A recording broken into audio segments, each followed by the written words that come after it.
This is a story of two phones, the IQOO 12 and the OnePlus 12. Now both these phones, they share a lot in common. They have similar sized displays, they are powered by the same flagship SoC, they share similar build materials, but at the end of the day, they also happen to be very different phones. They've got different design philosophies, and most importantly, they have different price points. With the IQOO 12 already being available out of China and OnePlus going global next month, let's see what the strengths and weaknesses are for each of these phones and which amongst these two is the smart choice for you. Hey guys, Ash here from C4eTech and let's get started. Most phones these days, they launch in pairs, the Xiaomi 14 and the 14 Pro, the IQOO 12 and the 12 Pro, the Redmi K70 and the K70 Pro. I can keep going on and on, I'm sure you get the idea. The OnePlus 12 did, however, buck this trend and it was a rare solitary launch. There is no Pro, there is no Max, there is no Ultra, at least not yet. What this means is that with the OnePlus 12, OnePlus included a lot of features that brands usually reserve for their Pro models. Now the reason I bring this up right at the start of this video is because we're going to be looking at a lot of things throughout this video through this particular lens. Now with that out of the way, let's kick things off with the build and design. Both the OnePlus 12 and the IQOO 12 have metal frames with glass backs. And that's about where the similarities end. For the IQOO 12, IQOO's gone for a more overall boxy form factor. The sides are flat, but they are rounded at the edges. The back slightly curves, but it is still pretty boxy, not the most ergonomic of designs. The OnePlus 12, on the other hand, it packs in a whole lot more curves. This kind of build is usually reserved for the Pro phones, including, the IQOO 12 Pro. So in hand, the OnePlus 12, technically it should feel more comfortable. I say technically because it also happens to be the heavier of the two. It's almost as tall and wide, but also happens to be thicker. So from a how it feels in hand standpoint between these two, what's better depends on what you feel about boxy form factors.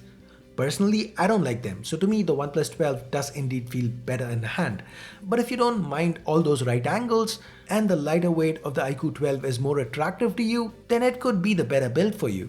Moving on, the IQOO 12 has an IP64 rating in China, which kind of went MIA in the Indian launch. The OnePlus 12, it has an IP65 rating in China. I'm not sure if this would go MIA when this phone goes global, but for what it's worth, we're just putting it out there. Now the OnePlus 12 also features the fan favorite alert slider, which you obviously don't get on the IQOO 12. Now one of the reasons why the OnePlus 12 is thicker, it's heavier, is because it also has a larger capacity battery, 5400 mAh compared to the IQOO 12's 5000 mAh. In my time with these two phones, both of which I've used as my primary for about a week, I noticed the OnePlus 12 easily lasts 10 to 15% longer. On days I'd end with about 30% left in the tank with the IQOO 12, I'd end with 40% or more with the OnePlus 12. Now the IQOO does have the faster charger in the box. It's a 120 watt flash charger which gets the phone from 0 to 100 in about 28 minutes. The OnePlus 12, on the other hand, it ships with a 100 watt SuperVOOC charger. That coupled with a larger battery means it does charge slower by about 10 minutes. Honestly though, I don't think it's a drastic difference. I don't think it's a deal breaker, especially when OnePlus is offering wireless charging support here. Again, something you only see on Pro models. So the IQOO 12 Pro has it, but the vanilla IQOO 12 doesn't. It's also worth noting that the Type-C port on the OnePlus 12 is USB 3.2, whereas it's USB 2.0 on the IQOO. Now moving on to what's on the inside, both phones are powered by the same SoC, Qualcomm's flagship Snapdragon 8 Gen 3. They have the same SKUs. They both start at 12256, but OnePlus does offer one extra SKU right at the top, 24 gigs of RAM, 1TB of storage. Now the actual performance is quite similar, but sustained performance, now that's a different story. The IQOO 12 does seem to do better. After 20 minutes of being continuously pushed on a 3D Mark Wildlife Extreme stress test, the IQOO loses about 25% of its peak performance. OnePlus on the other hand, it couldn't make it through the test without crashing midway. Now on the software side, both phones are running on Android 14, but these are Chinese units, so they ship with Origin OS and ColorOS respectively. Globally, they'd instead ship with Oxygen OS and FunTouch OS respectively.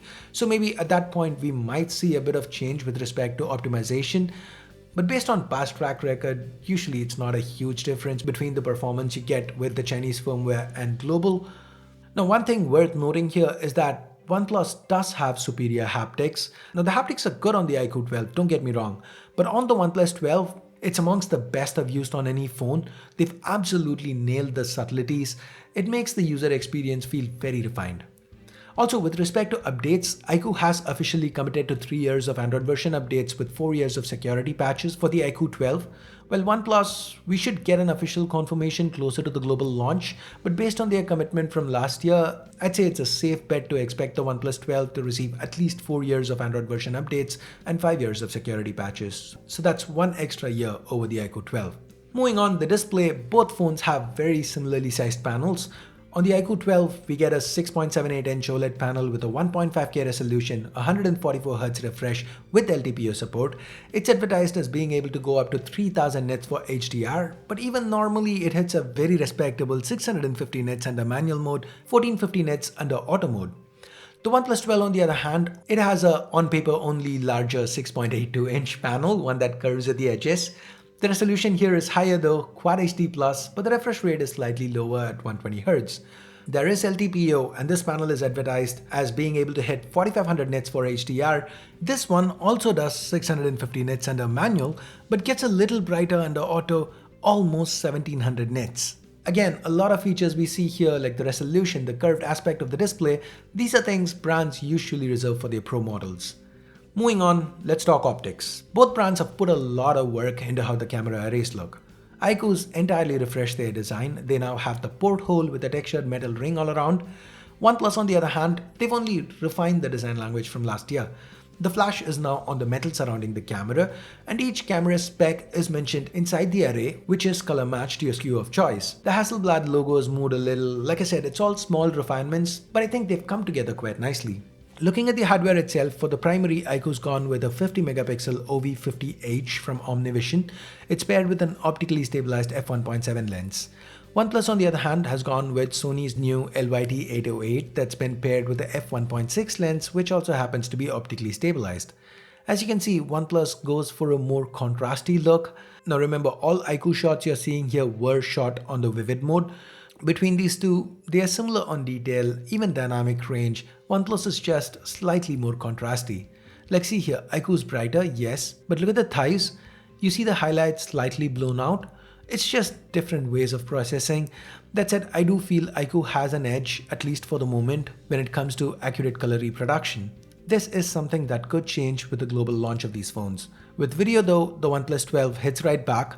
There's just a lot more detail and the footage, it's also stabilized. This is 8K by the way, and things don't really change much when you shoot 4K 60 either. Moving on to low light, we again see different processing styles. IQOO brightens everything up while OnePlus tries to be more natural. One might say it captures night as night. Which of these processing styles do you prefer? Brighter images that come across as a little unnatural, or darker but more natural shots? Let me know in the comments. Another thing I wanted to point out here is that OnePlus is noticeably quicker shooting night mode. Now for the secondary, IQOO's gone with a 50 megapixel JN1 paired with the f2 ultra-wide lens, whereas OnePlus uses a 48 megapixel f2.2 for ultra-wide.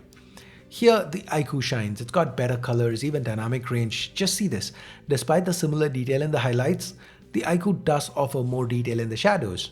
Now the third sensor, both brands have gone with the exact same setup, 64 megapixel OV64B from OmniVision that's paired with the f2.6 3x telephoto lens with OIS. Despite the identical hardware, OnePlus's processing, it seems to be a tad better here. For selfies, we have a 32 megapixel f2.4 on the OnePlus going up against a 16 megapixel f2.5 on the IQOO. The OnePlus has a wider field of view, but at the same time it's more prone to the occasional shaky selfie. For the most part though, I'd say they're on equal footing. With selfie video, there's no comparison. Stabilized 4K footage from the OnePlus 12, despite the slight EIS jitter, it's much better than what the IQOO can do, which is 1080p to begin with. Now to anyone thinking, why are all these shots taken indoors or just around the building? It was around minus 20 degrees outside, so I did go out multiple times and I shot till my fingers kind of froze and I couldn't feel my hands. I'll be back in UAE in a few days and things should go back to normal. Well, I'll be going on break for a bit, but from February things should go back to normal, so thanks for putting up with me. Anyways, now that I'm on cam, if you've made it this far, give this video a like, hit that subscribe button if you haven't yet. And now, before we move on to price, let's talk a few sundries. OnePlus has a better case in the box. It's not a big deal, but if we are splitting hairs, might as well point that out. The fingerprint scanner placement is again better on the OnePlus 12. It's higher in a more natural position. Both are of course optical scanners. They don't perform any differently, But like I said, splitting hairs. And with that, let's now talk price. The IQOO 12 starts at 39.99 RMB in China, while the OnePlus 12 starts about 7.5% higher at 4,300 RMB. Given that the IQOO 12 has been launched in India for 53,000 rupees, I won't be surprised if the OnePlus 12 came in at 58 or 59,999, approximately 10% higher. So what are we getting for the little extra that we are paying? Let's break it down. Now these are the pros of each phone. Remember the part where I mentioned about the regular and pro versions? Now yes, these two are not from the same brand, but that's how they feel to me.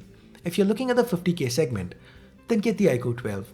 If you are willing to go a segment higher, the OnePlus 12, it kind of feels like the pro version. It does bring a lot more features that are usually reserved for pro phones for about a 10% increase in price. Between these two, if you ask me which one I would personally pick, I'd probably go OnePlus. I like curved panels, I love the extra battery life, the fingerprint scanner placement, I absolutely adore the haptics. But then again, these are a totally personal set of preference boxes that to me I feel the OnePlus 12 checks. Yours might be different. So what do you think? Between these two, seeing what you've seen so far, knowing what you know, which one would you prefer? Leave a comment. Thanks for watching, have a nice day, bye bye.